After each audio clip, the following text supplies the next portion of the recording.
Lebih senang dapat jodoh. Okay Nicholas, kita ada dua perfume. Satu nama dia Fire Forger, satu lagi Omamori. This one is Omamori. Okay, lagi satu ini Fire Forger.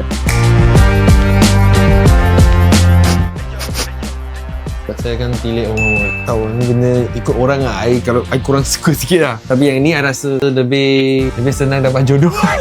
So Omamori dia ada bau citrus and then dia ada bau-bau fruity. Bau fruity. Ya. Okey, patutlah. Okay. Yang ini macam ada sikit pedas sikit macam. Fire Forger ni dia ada mango punya sense. Omamori ni I rasa rate 9 lah. 9 per 10 lah. Kalau kadang-kadang I pergi event atau apa-apa, macam dinner atau apa, maybe boleh pakai lah dalam hall atau apa. Sebab kadang-kadang I dekat kedai ke apa, tengah panas juga boleh pakai juga.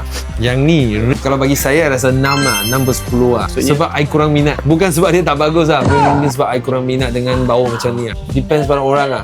Kalau korang nak cari satu perfume yang branded dengan harga yang tak mahal sangat, ini Blanco punya Omamori. Ini dupe daripada Blue dengan dia punya botol, design sangat cantik. Kadang-kadang beli dekat TikTok boleh dapat voucher lagi dengan harga yang lebih murah. Jangan tunggu lagi, ambil Blanco punya perfume ni.